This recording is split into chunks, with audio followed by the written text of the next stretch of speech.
I'm Vicky, 36 years old, and this Christmas my own mother looked me dead in the eye and said, "Don't come, you'll embarrass us." My sister, the golden child with her perfect little influencer life, sneered at me through that video call and said, "He hates nobodies." She was talking about her fiancé, this man she'd been parading around like a trophy for months. I showed up anyway, drove through a blizzard to get there, and when her precious fiancé turned around and saw me standing in their doorway, his face went white as the snow outside and he whispered, "Boss, what are you doing here?" Before we begin, you need to tap subscribe right now, because if you miss what happens next, this story will disappear into your feed forever, and you'll never know how the truth absolutely detonated that room. Like this video so it doesn't get buried in the algorithm, and comment where you're watching from. I read every single one of them, and I need to know you're really here for this. The rain was hitting my apartment windows like bullets that Christmas Eve morning. I was wrapped in this ratty old blanket, burning up with the flu, surrounded by gifts I'd spent weeks picking out for people who were about to destroy me. My phone rang, group video call. Mom, Dad, and my sister Sarah, all their faces arranged in that perfect little grid, all wearing these tight fake smiles that I should have recognized as a warning. "Vicky," my mother said, and her voice had this tone I'd never heard before, this cold, clinical distance. "We've decided it's better if you don't come tomorrow." The words hit me like ice water. Better if I don't come. To Christmas.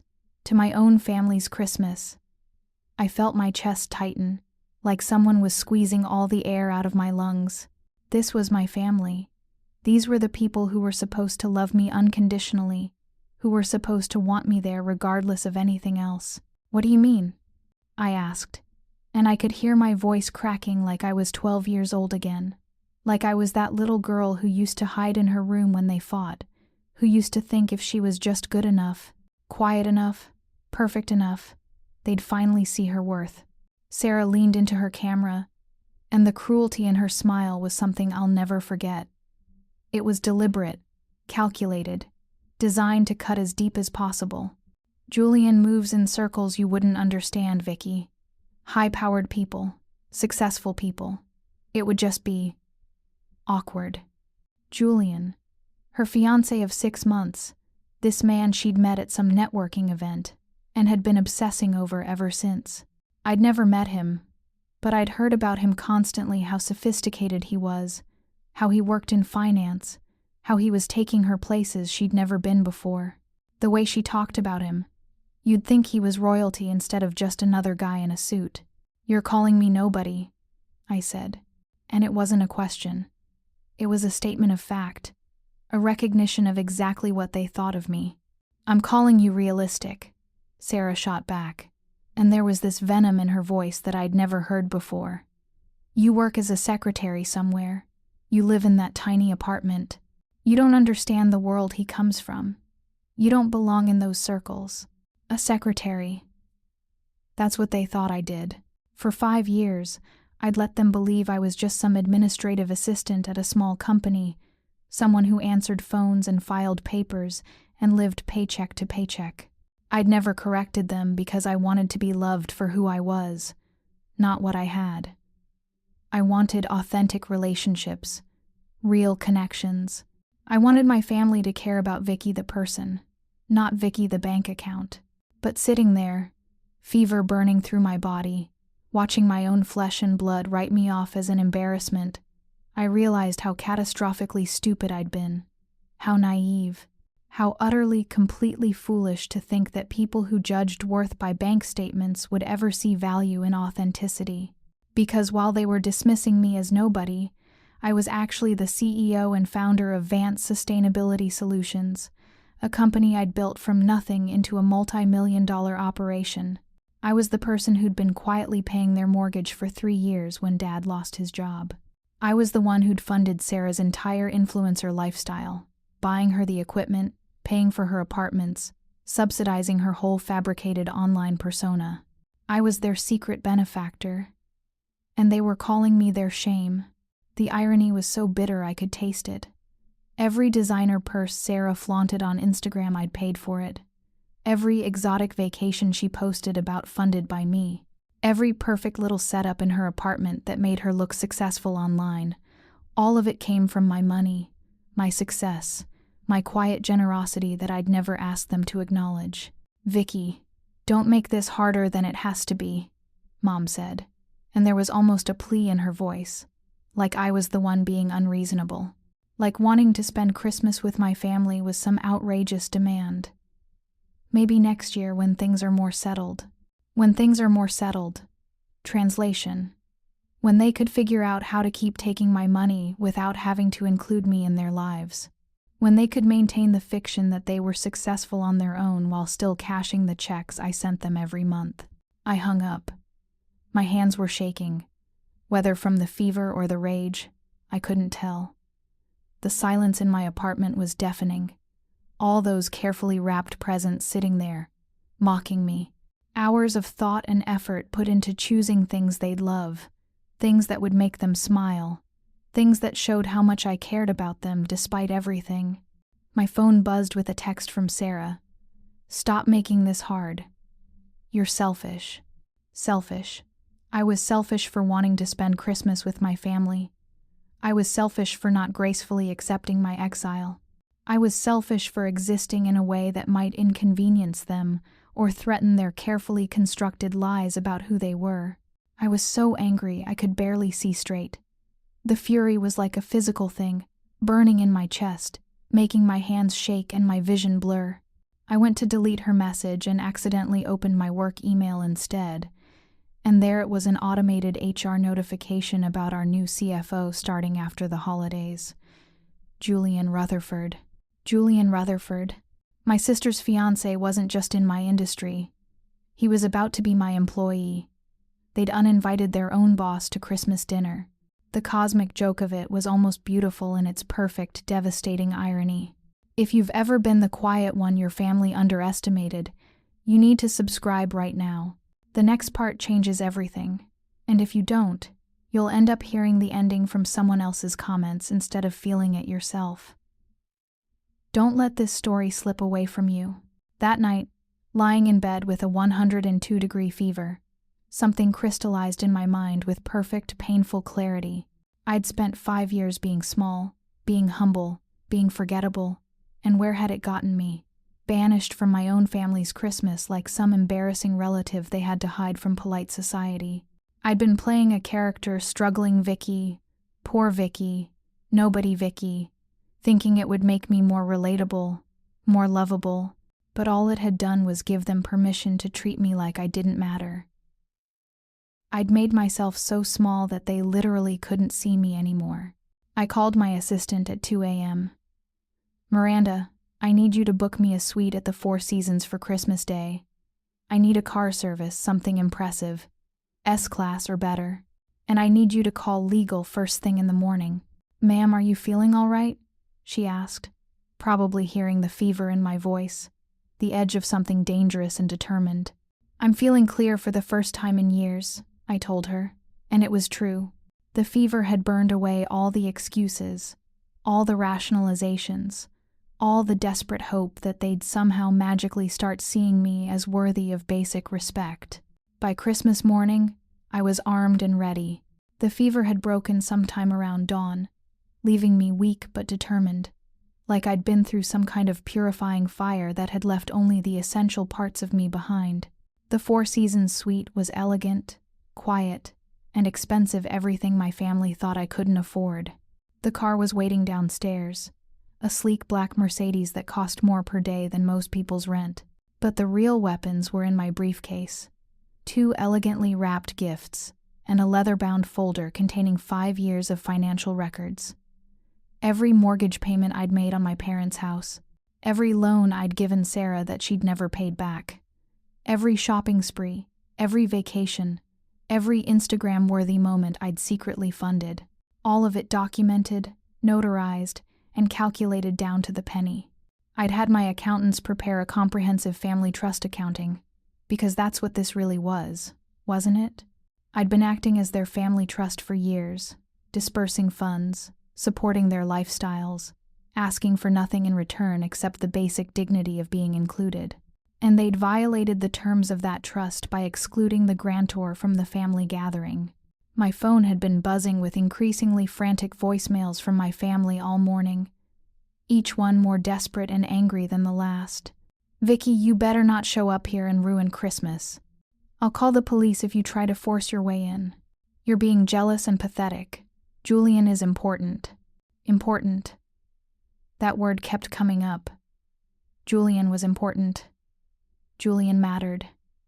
Julian was somebody worth protecting, worth preserving, worth choosing over their own daughter and sister. Meanwhile, Julian had sent me a polite email to my work address. "Merry Christmas, Miss Vance.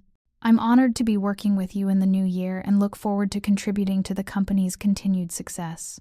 He was sitting in my parents' living room right now, probably sipping their wine and eating their food and listening to stories about their successful family, while sending Christmas greetings to his future boss.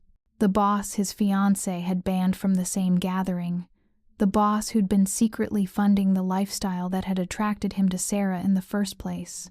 Thousands of people are watching this right now, and I need you to not be the one who scrolls away before the word boss drops. Hit subscribe, or you'll miss the moment that changed everything. The moment when Julian's world tilted off its axis and my family's house of lies came crashing down. I had legal prepare something special too, not just receipts, but a formal accounting of every financial transaction, because I wanted them to see, in black and white, exactly how much their contempt for me had cost them. I wanted them to understand that the person they'd dismissed as nobody had been the foundation their entire lifestyle was built on. The drive to their house took 45 minutes through Christmas Day traffic. 45 minutes to rehearse what I was going to say, to imagine the look on Julian's face when he realized who I was, to savor the anticipation of watching my family's carefully constructed lies collapse like a house of cards in a hurricane. I wasn't going to rage or scream or make a scene. I was going to be professional, polite, and absolutely devastating. I was going to be exactly the person they'd never bothered to get to know, the real me, the successful me, the me that existed outside of their dismissive assumptions. I was going to be Victoria Vance, CEO, in all my terrifying competence and quiet power. The snow was falling like a movie scene when the Mercedes pulled up to my parents' house. Perfect, pristine flakes catching the Christmas lights they'd strung around the porch lights I'd probably paid for, knowing them. I stepped out wearing a deep green cashmere dress that cost more than Sarah's monthly rent. My hair perfectly styled despite the fever I'd been fighting. My makeup flawless because I'd hired someone to come to the hotel and make sure I looked exactly like the successful woman I actually was. I could see them through the front window, warm golden light, the Christmas tree sparkling, my family and Julian raising glasses in some toast. They looked so happy, so complete without me. It should have hurt, but instead it just made me angry. So beautifully, purposefully angry. They'd created this perfect little tableau of family happiness and success, and it was all built on my money, my quiet support, my willingness to fund their dreams while pretending I had none of my own. The house they were sitting in, I'd kept them from losing it. The food they were eating, probably bought with money from the allowance I gave Mom every month. The wine they were toasting with, likely paid for by the same woman they'd deemed too embarrassing to include. I walked up their front steps, carrying my briefcase and those 2 wrapped gifts, and before I could even knock, the door flew open. Mom stood there, blocking the entrance like a bouncer at an exclusive club, her face pale and panicked. "You can't be here," she said, but her voice was shaking.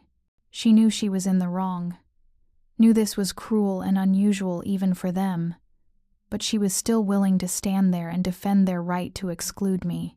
"You're embarrassing us," Dad added from behind her, and I could see the panic in his eyes.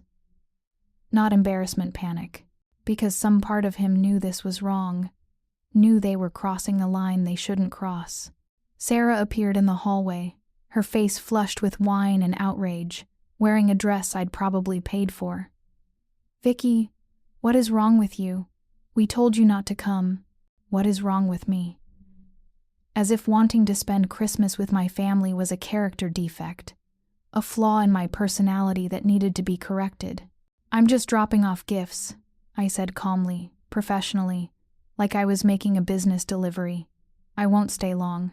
"You can't come in," Sarah insisted, and there was real desperation in her voice now. "Julian is here, and I won't have you embarrassing me." But it was too late. Julian had heard the commotion and come to see what was happening. He appeared behind them in the hallway, wineglass in hand, probably wondering why there was such a fuss about someone delivering Christmas gifts. And when he saw me standing there in the doorway, that glass slipped from his fingers and shattered on their hardwood floor. The sound cut through the Christmas music like a gunshot. Everything went silent except for the gentle tinkling of a Christmas ornament moving in the warm air from their heating system. Time seemed suspended in that moment, balanced on the edge of revelation. "Boss?" Julian whispered, and his voice was so quiet I almost didn't hear it. "What are you doing here?" The word hung in the air like smoke. Boss. That single syllable that changed everything, that turned their entire narrative inside out, that transformed me from nobody into somebody in the space of a heartbeat. That revealed the massive, earth-shattering lie that Sarah had built her entire relationship on. My family's faces went through this incredible progression of emotions. Confusion first, like they didn't understand what Julian meant. Then disbelief, like they couldn't process what they were hearing. Then a dawning horror as they began to understand what Julian's presence at their dinner table actually meant. "I'm not a secretary," I said, still standing in their doorway, snow melting on my shoulders, my voice steady and calm, and absolutely devastating. "I'm his CEO." I reached into my briefcase and pulled out the leather folder, placing it gently on their hallway table. 5 years of financial records, every payment I'd made, every expense I'd covered, every time I'd quietly saved them from financial disaster while they dismissed me as irrelevant. "These are the receipts," I said, and my voice was steady as steel. "For everything. The mortgage payments when Dad lost his job, Sarah's equipment for her videos, Mom's medical bills last year, all of it. Itemized, documented, and totaled." The silence was deafening. I could see them trying to process this information, trying to reconcile the daughter they'd dismissed with the woman Julian was looking at with something approaching awe. Julian was staring at Sarah like he'd never seen her before, like she was a stranger wearing a familiar face.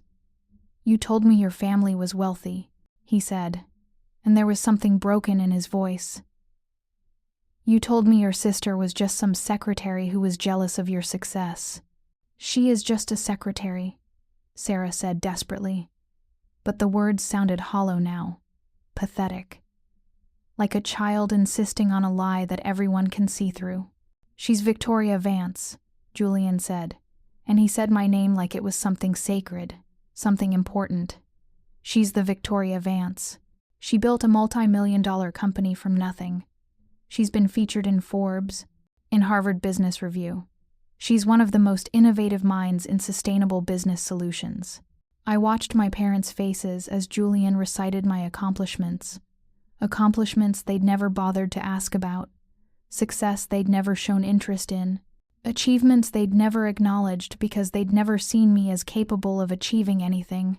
"You lied to me," Julian said to Sarah, and his voice was getting stronger, angrier. "About everything. About your family, about your sister, about who you are." And that was the crux of it, wasn't it? Sarah had built their entire relationship on lies.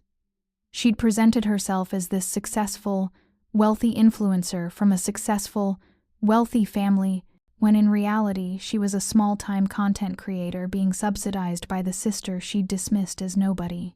"Julian, please," Sarah started, but he was already pulling out his phone, typing something with sharp, angry movements. "I'm sending my resignation to HR right now," he said.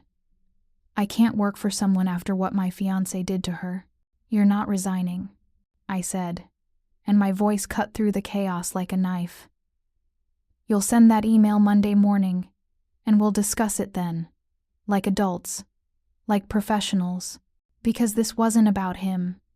This was about my family, about the years of being dismissed and diminished and treated like I didn't matter. Julian was just collateral damage in their web of lies and casual cruelty. He looked at me with something like gratitude, something like relief. Yes, ma'am. But he was looking at Sarah with something very different. Something like disgust, like betrayal, like the slow dawning realization that everything he thought he knew about her was fabricated. Don't ever call me again, he told her, and he was already taking off the engagement ring she'd been so proud of, setting it on the same table where I'd placed the financial records, the symbol of their future sitting next to the evidence of how thoroughly she'd deceived him. Sarah started screaming then, really screaming, like a child having a tantrum, like someone whose entire world was collapsing in real time. You ruined my life. You did this on purpose. You're jealous because I found someone important. I really looked at her and felt nothing. No anger, no sadness, no love. Just empty recognition of what she actually was. Someone I'd enabled for years to hurt me. Someone who'd taken my generosity and twisted it into ammunition to use against me. No, Sarah, I said, and my voice was quiet but firm. You did this. You chose to lie about me, to exclude me, to treat me like garbage while taking my money. You did this to yourself. I picked up the 2 gifts I'd brought and set them on the table next to everything else. Beautiful packages wrapped with care and hope, and the last remnants of my love for these people. These are for Mom and Dad. Sarah, yours is being returned to the store. I turned to leave, but my mother grabbed my arm with desperate fingers. Vicky, please. We didn't know.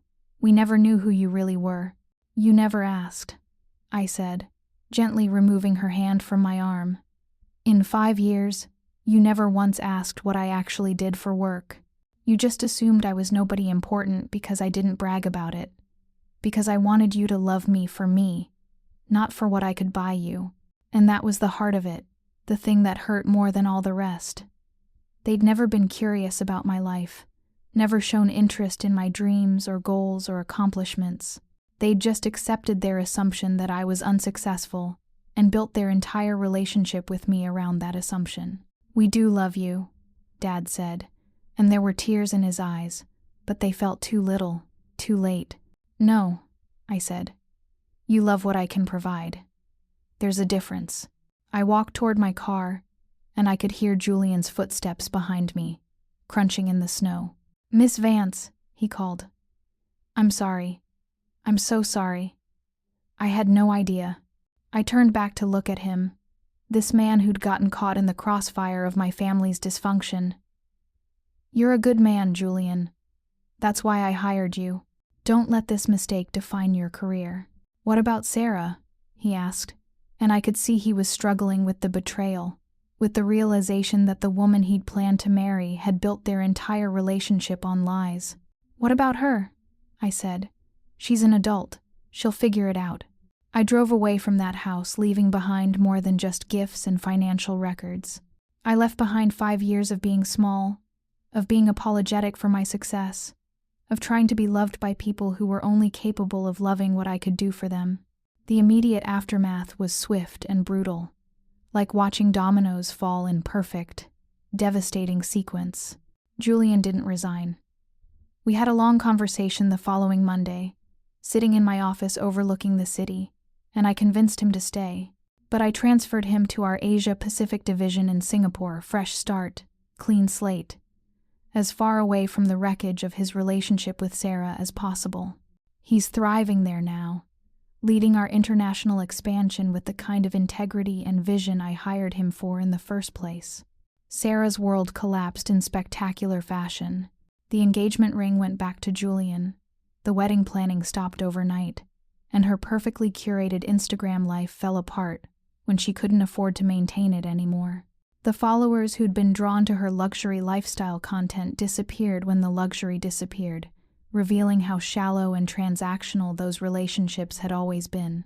She tried to keep up the facade for a while, posting old photos and pretending everything was fine, but you can only fake success for so long when you don't have the money to back it up.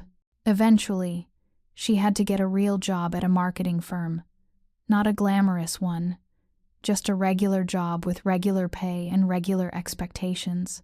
She's learning what it means to work for her success instead of inheriting it, what it means to build something real instead of just performing success for social media. My parents lost the house. I stopped making the mortgage payments the day after Christmas, and they couldn't afford to keep it on Dad's reduced pension and Mom's part-time income. They had to sell and downsize to a modest condo across town. Not a slum, not poverty, just a normal place for normal people with normal incomes. I helped them with the transition because I'm not cruel. But there's no more monthly allowance, no more emergency funds, no more playing financial fairy godmother to people who couldn't even invite me to Christmas dinner. They're learning to live within their means for the first time in years, and it's probably good for them, honestly. The funny thing is, they keep calling me now. Texts and voicemails asking how I'm doing, wanting to work things out, suggesting family dinners and movie nights and all the things they couldn't be bothered with when they thought I was nobody important. Mom sent me a card that said, "We miss you," in her careful handwriting, and I threw it in the trash without opening it because missing someone implies you valued them when they were there. Sarah tried to apologize about a month later. A long, rambling email about how she was sorry for misunderstanding the situation, how she hoped we could move past this and be sisters again.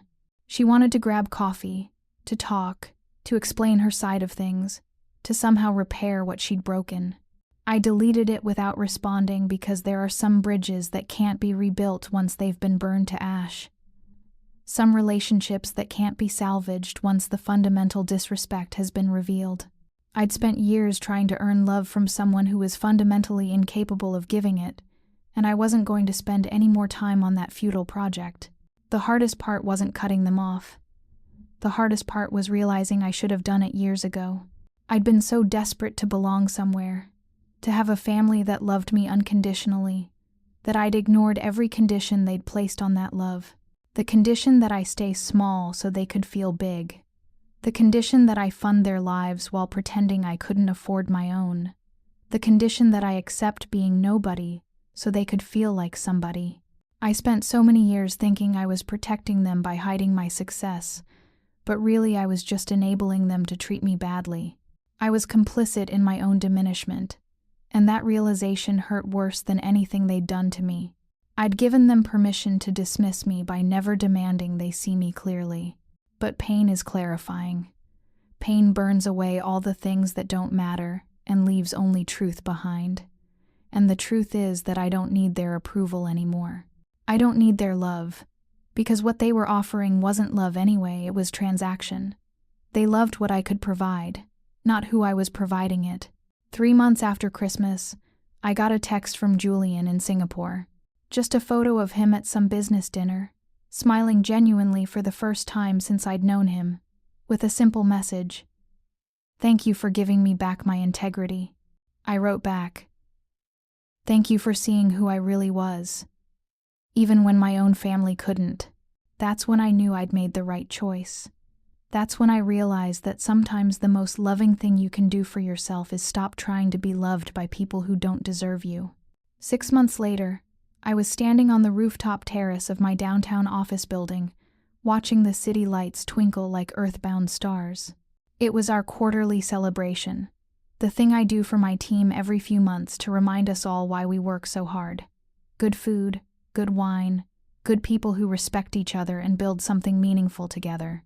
Julian was there via video call from Singapore, raising his glass to the camera, looking healthier and happier than I'd ever seen him. "To V. Vance," he said, using the nickname the team had started calling me. The boss who leads by example and never asks anyone to be smaller than they are. I raised my own glass to the camera, surrounded by people who knew exactly who I was and valued me for it. "To Vicky," I said, "and to finally choosing your own family. Because that's what this team had become, family. Not the kind of family you're born into, where biology binds you to people who might not deserve your loyalty, but the kind of family you build from mutual respect and shared values and genuine affection. The kind of family that celebrates your success instead of hiding from it." Miranda, my assistant, came up beside me on the terrace. Your sister called the office again, she said quietly. She wants to meet for lunch. I didn't even pause to consider it. Tell her I'm booked indefinitely. She said she's changed. She said she realizes what she lost. I looked out at the city spreading below us, at all those lights representing all those lives, all those people trying to figure out how to love and be loved and build something meaningful in their brief time here. She didn't lose me, I said. She threw me away. There's a difference. Miranda nodded and squeezed my shoulder. You're happier now, she said. Since Christmas. Lighter. She was right. I was lighter. Not because I'd lost the weight of supporting my family financially. Money had never been the real burden. I was lighter because I'd finally stopped carrying the weight of their expectations, their disappointment, their need for me to be less than I was, so they could feel better about being less than they could be. I'd spent 36 years trying to earn love from people who weren't capable of giving it unconditionally. I'd made myself small and quiet and apologetic, thinking that humility would make me more lovable, not realizing that some people are only capable of loving what they can use. But I wasn't a nobody. I never had been. I was a woman who'd built something from nothing, who'd employed dozens of people, who'd created solutions to real problems in the world. I was someone who'd quietly supported her family for years without asking for credit or recognition, someone who'd chosen generosity over ego again and again. I was free now, free from the exhausting work of trying to be worthy of love from people who didn't know how to give it, free from the obligation to fund lifestyles for people who saw me as an ATM instead of a person, free from the suffocating smallness they'd demanded from me. Standing there on that rooftop, surrounded by people who knew exactly who I was and valued me for it, I felt something I hadn't felt in years, completely, authentically myself. Not the diminished version I'd performed for my family, not the apologetic nobody they'd needed me to be, but Victoria Vance in all her complicated, successful, unapologetic glory. My phone buzzed with a text from my mother. Please come to Easter dinner. We miss you so much. I deleted it without reading it twice, because missing someone requires recognizing their value when they're present, and they'd made it crystal clear that Christmas morning that they didn't recognize mine. The party was winding down around me, my team heading home to their own families, their own lives, their own versions of love and belonging. Julian signed off from Singapore with plans to visit next quarter. Miranda gathered empty glasses and made notes about next time.